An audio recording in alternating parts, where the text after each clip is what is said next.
भारत दुनिया का सबसे बड़ा लोकतांत्रिक देश है। यहाँ सत्ता पाने के लिए लोग चुनाव करते हैं, वोट करते हैं और उसके बाद सत्ता में आने वाली पार्टी देश पर राज करती है। पर अभी कुछ सालों से हालात बदल रहे हैं। जो राजनीतिक पार्टी देश और प्रदेश में सत्ता में आती है, उसे लगातार ये डर सता रहा है कि कहीं उसकी सत्ता बागी विधायकों की वजह से छिन ना जाए। ऐसा ही कुछ बड़ा इस समय महाराष्ट्र में चल रहा है। महाराष्ट्र में शिवसेना की सरकार जाती दिखाई दे रही है। बागी विधायकों ने यह तय कर लिया है कि वो शिवसेना को सत्ता के पटल से उतार देंगे। सत्ता से उतारना तो चलन बन गया है, लेकिन किसी राजनीतिक दल के असली मालिक को राजनीति से ही हटा देना, ये बड़ी बात है। जी हाँ, अब शिवसेना बिना ठाकरे की दिखाई दे सकती है। एकनाथ शिंदे के क्रियाकलाप बता रहे हैं कि ऑपरेशन लोटस का टारगेट उद्धव की कुर्सी छीनना ही नहीं है, बल्कि शिवसेना को भी छीन लेना है। एकनाथ शिंदे को दल बदल कानून से बचते हुए उद्धव सरकार गिराने के लिए शिवसेना के 37 विधायक चाहिए। फिर भी वो रुक नहीं रहे हैं।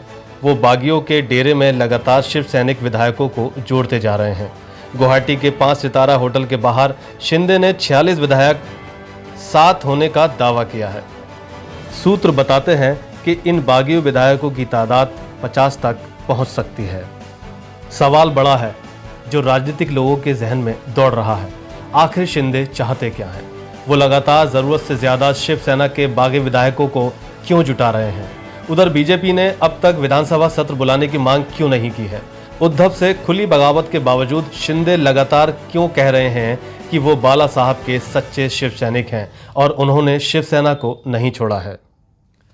आपको बता दें कि भारतीय जनता पार्टी ने जिस तरह कमलनाथ सरकार को गुमराह किया था, यही सीन फिलहाल महाराष्ट्र में जारी है। इन सभी सवालों का एक ही जवाब है। एकनाथ शिंदे का मिशन सिर्फ उद्धव ठाकरे की कुर्सी छीनना नहीं है, बल्कि शिवसेना भी छीन लेना है। लेकिन कैसे? आगे बढ़ने से पहले हमें ये समझना होगा कि कानूनी तौर पर राजनीतिक पार्टियों में बंटवारा 2 हालात में होता है। पहला, जब संसद या विधानसभा सत्र में हो, यानी उनकी बैठक चल रही हो, और दूसरा, जब संसद या विधानसभा सत्र में ना हो। पहली परिस्थिति में, यानी जब संसद या विधानसभा सत्र में होती है, तो किसी भी पार्टी के विधायकों के बीच होने वाली बंटवारे को पार्टी में बंटवारा माना जाता है। ऐसे बंटवारे पर भी दल बदल कानून लागू होता है। सीधे सीधे कहें तो दल बदल कानून लागू करने के लिए संसद या विधानसभा को सत्र में होना जरूरी है। ऐसे हालात में गेंद विधानसभा के स्पीकर के हाथों में चली जाती है। दूसरी तरह के हालात में, यानी जब संसद या विधानसभा सत्र में नहीं होती है, तब किसी भी पार्टी में होने वाला बंटवारा संसद या विधानसभा से बाहर का बंटवारा माना जाता है। ऐसे में अगर पार्टी के चुनाव चिन्ह पर कोई खैमा दावा कर दे, यानी जब ये तय होना होता है कि कौन सा खैमा असली पार्टी है, इन सब पर सिंबल्स ऑर्डर 1968 लागू होता है। सिंबल्स ऑर्डर 1968 के तहत सिर्फ चुनाव आयोग फैसला करता है। सीधे शब्दों में कहें तो संसद या विधानसभा के सत्र में होने पर पार्टियों में होने वाले बंटवारे की गेंद चुनाव आयोग के हाथों में चली गई है। विधानसभा के बाहर राजनीतिक पार्टियों में बंटवारे के सवाल को चुनाव आयोग सिंबल्स ऑर्डर 1968 के तहत तय करता है। इसके लिए आयोग सभी पक्षों को सुनकर फैसला करता है।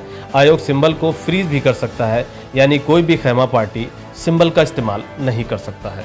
इस बीच आते हुए एकनाथ शिंदे के बयानों से ये लगता है कि वो चाहते हैं कि वो बाला साहब की शिवसेना को हड़प जाएं। उन्होंने अपने बयानों में कहा है कि हम बाला साहब के सच्चे शिव सैनिक हैं।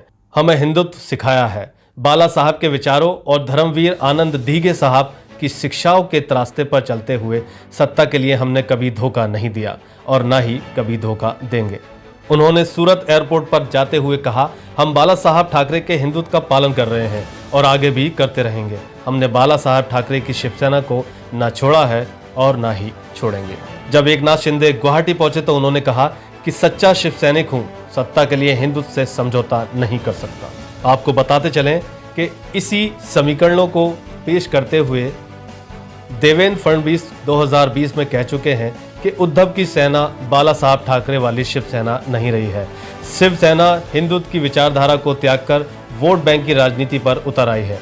अब ये शिवसेना बाला साहब ठाकरे वाली शिवसेना नहीं रही है, बल्कि वोट बैंक राजनीति करने वाली उद्धव ठाकरे की शिवसेना है।